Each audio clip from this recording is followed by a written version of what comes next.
I've been collecting screws, bolts and nuts my whole life, but the problem is I can never find them because they're scattered all over the workshop, either in the small containers they came in this half try of mine to make a storage box solution on the wall, or in this bookshelf of mine. Sometimes I find what I need, but not enough of it, and I need to roam around all the boxes in a wild search for the missing part. And there comes a time when you just don't want your life to be like that anymore. Also, whenever I find some leftover screws, I just throw them down in one of these mixed containers, and I never ever look in these for screws. Because it's just a mess. Well, today I'm changing that, and I have an idea that involves a lot of 3D printing, the cheapest drawer runners you can get, the combination of old look and new tech, and I'll also tell you about the mistake I might have made when finishing it. Or I'll let you decide if it was a mistake or not. This video is sponsored by PCBWay. I will apologize, but this black MDF got to me, meaning I think it's the perfect material for my workshop. I just like it a lot, and I'm sorry for all Americans having a hard time getting hold of it. But this is really one of the rare occasions when this happens. Most of the time it's the other way around. We in Europe can't get what you guys have, and we mope about it. So I guess I don't feel that bad after all. It's like working with the Ferrari of MDF. I'm just rubbing it in there a bit more. Ah, come on, you can get the saw stop, we can't. Everything was cut according to my plans, and my plans are available on my website. If you wonder what that red attachment to my track is, it's a parallel guide system, and it helps me placing the track in a straight line while also measuring the distance. And I might have said that I would never use it when reviewing it, but I think I'm coming around to it. Once it's set up, it actually seems to work really well. I think it was around $100 for the entire kit. I'll leave a link in the description to my review and to the product so you can make up your own mind. Now, for this particular build, I wanted to accommodate my client in several ways, and there was one thing more important than anything else. And the client is me, by the way.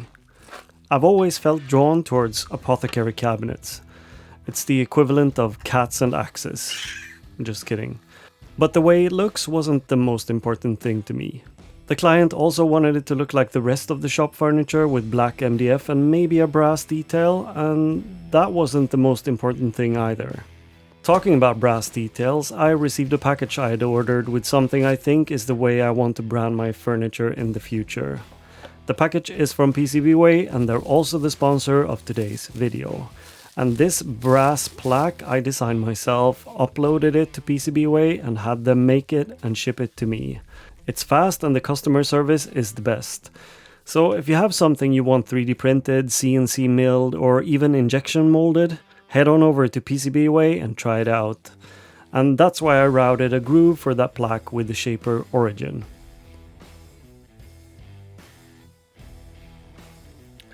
So the most important thing to me is that it needs to be easy to find what you're looking for. The essence of this piece is the practicality of it. So that's what I was going for.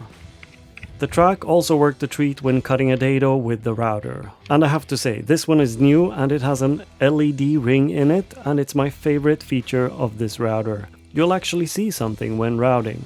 And when you've cut something apart, ironically, you put it back together because that's what we humans do. Ruin and rebuild. And to put this together, I decided to go for this new thing to me. So let's take a look at the new technology involved in this. This is a box of Dominos from Festool, but they're not the regular wooden Dominos. These are metal and plastic combinations that act as dominoes, but you can actually take the cabinet apart if you want to. Now, opening this box was a bit frightening, but once you realize what all the parts are for, and that you only need a couple of them, you're all set and good to go, and it wasn't hard using them at all. For cabinetry, I think it works especially good. And I just got these and wanted to try them out. Using the flaps on the domino helps aligning to the edges, so it's quick using it. Well, it's quick using dominoes when you don't make mistakes like I made here. I made domino holes where they weren't supposed to go. So I glued dominoes in and had that cut flush with the Japanese pull saw.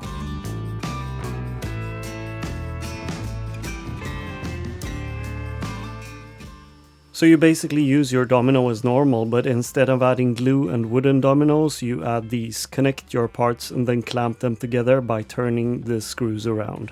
Kind of like IKEA furniture.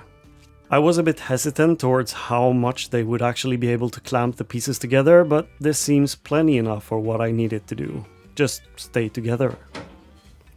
The only downside was that I for some reason decided to route that dado on the bottom shelf because I was thinking about the strength of the cabinet. But I need to attach it somehow, and if I do that, this cabinet won't ever come apart. But I guess I don't need it to. Now, I didn't just start this project without a plan. I drew this cabinet up in Fusion 360, a CAD software, and also a water divider for people who promote the 8-year-old version of SketchUp that they use. The dimensions of the cabinet weren't just taken out of the blue. I've actually modeled the entire thing to fit these boxes. And these boxes came with this sustainer from Dominos, and it has this nice anthracite color to it. Someone drew up boxes that would fit this sustainer and uploaded them to printables, and I've printed a bunch of them. What's good about these is that they of course fit the sustainer, but I can print whatever size I need to fill up the drawers going into this cabinet. And therefore the drawers are sized to fit a grid of these boxes. See, I did think this through. That means I will have an assortment cabinet where I can store all my small parts, and whenever I'm going somewhere, I can put the small boxes inside the sustainer and be on my way. And even though I don't need all of it, these boxes are made so that they lock into the sustainer, so even if you only have one single box in the sustainer, it won't fall over and spill out in the sustainer. And since I'm using Festool sustainers, this one will fit them and I can have everything connected in a sweet symbiosis. But in order for all of this to work, the drawers need to have the perfect size. And that brings us to making the drawers. And what I think is the absolute best way to make them strong and square. I made them out of 12mm plywood and I had to make 18 of them, so it did take me a bit of time. But once you get going doing this type of repetitive work, I actually enjoy it a lot. It's like therapy and I can't believe my luck that I get to do this as my work. I recently made YouTube my full-time career. In contrast to popular beliefs, it's not making me rich, but I'm not out to get rich either. Just the fact that I can call this my work is definitely good enough for me. And if you want to join me on this journey, I now have a Patreon page. I mean, I did have one once, but I didn't feel I had the time to give something back to the patrons, but now I think I do. I'll show behind the scenes footage, do separate content, but I also hope to be able to build friendships and have conversations better than what the YouTube comment section gives the opportunity to do. There is one joint that I find works best for me. It does mean I need to do repetitive cuts on the table saw, and I usually use a flat tooth blade for it. But as long as you get your measurements correct on one, it's just a matter of getting all of them done. Although it pains my back standing leaned over the table saw. They call this a lap joint. These drawers aren't fancy, but they need to be the exact size of 250 by 200 millimeters on the inside. Otherwise the boxes won't fit and all will be done in vain. So gluing and brad nailing these together, I made sure they would be that size. The other good thing about the lap joint that I think beats the miter out of the water is the clamping. I only do glue and a couple of brad nails and it's good to go, and also they turn out square without any headache. And towards the end I looked at my pile of drawer bottoms I'd cut and realized that there were too many of them. And then I soon realized I needed the 4mm plywood for the back panel of the entire cabinet as well. And then I saw the narrow piece left from the sheet, and at that point I felt pretty miserable about my math skills. But then I looked at my scrap pieces and I actually had another piece big enough, so lucky me. If you ever want to save money doing drawers, this will be the cheapest drawer runners you've ever seen. It takes some time preparing, I'll agree, but it works so good. You won't have that nice feeling of soft closing hinges, but you will have good drawer runners. What I do is I cut a batch of thin strips. There are numerous ways of doing this, but I didn't need mine to be exact, so I simply drew a mark on my faceplate on the table saw. and had my strips cut on the outside of the blade, which means moving the fence every cut.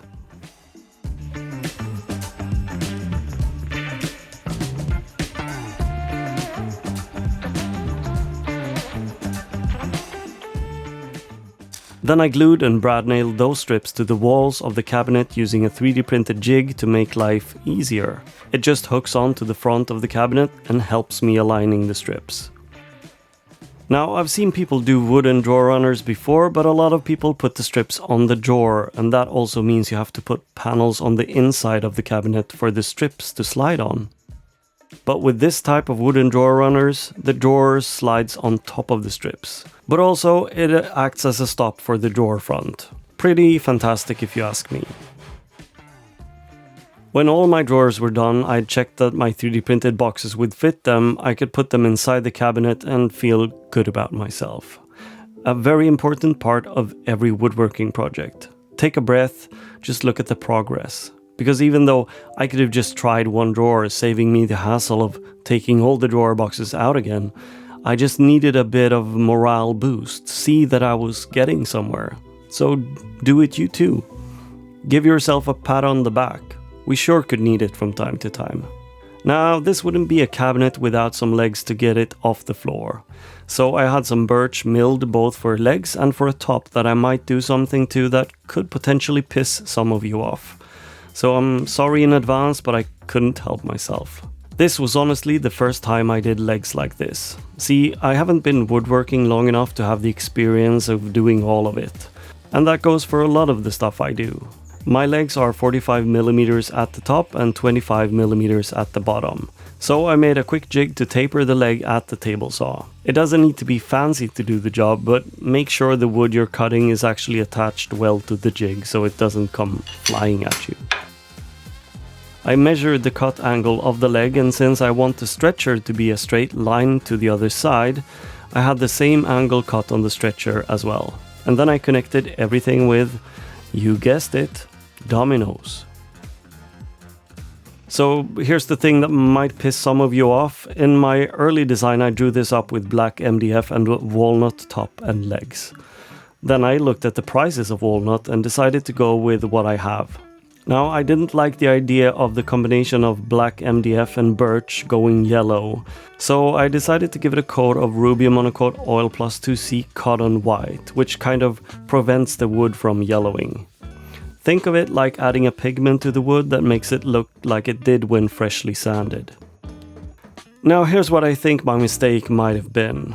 I was considering using a black pre-color on the birch instead, turning it black, and surely it would have melted in with the black Velcro mat better. But for some reason I went this other direction. You let me know what you think about the decision. Personally, I kind of regret it. Now for the last step, I royally fucked up.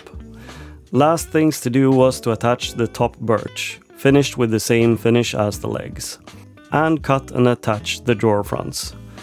Making a cabinet this size with a lot of drawers turns into a lot of repetitive work, but I found myself actually enjoying it.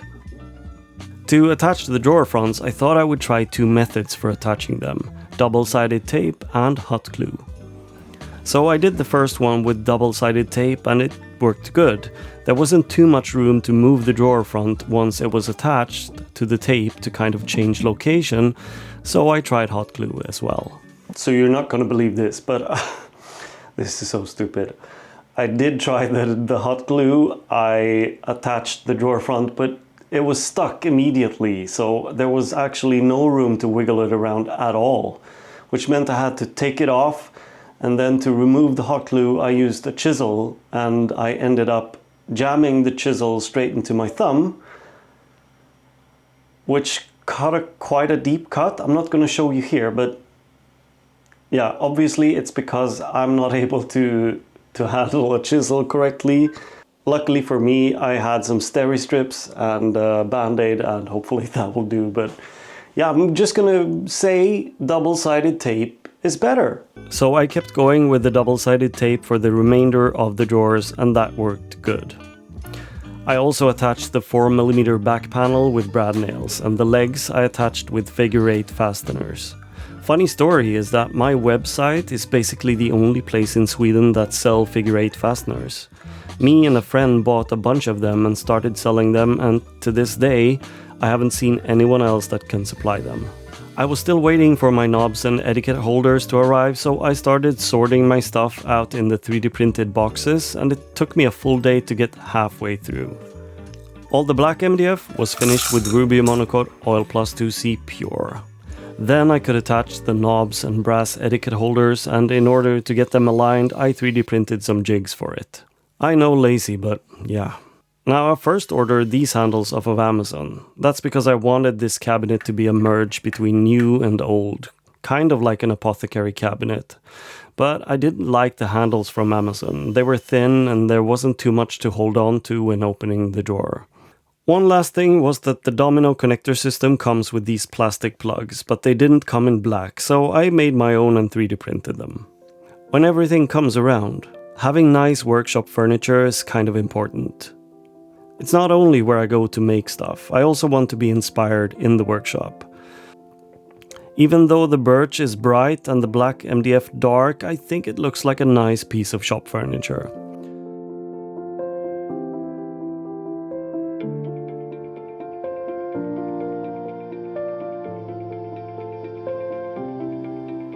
Until the next one, stay hungry, stay foolish.